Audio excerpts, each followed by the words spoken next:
Hello and welcome to today's tutorial, where I'll show you how to deactivate your Facebook account quickly and easily. Let's get started. First, open the Facebook app on your smartphone. Next, tap on the three-line menu, Hamburger-Menü, in the top right corner.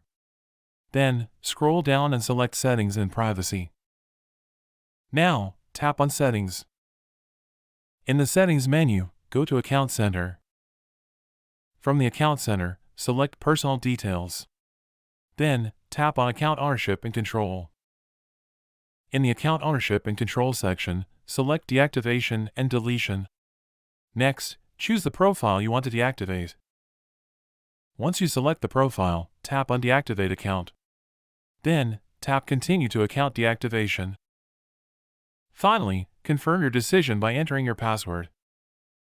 You'll then be asked to provide a reason for deactivating your account. Then, you can choose how long you want your account to be deactivated and if you want it to reactivate automatically after a certain period, or you can select Don't Automatically Reactivate. And that's it! Your Facebook account has been successfully deactivated. Thanks for watching. Don't forget to like and subscribe for more quick tutorials.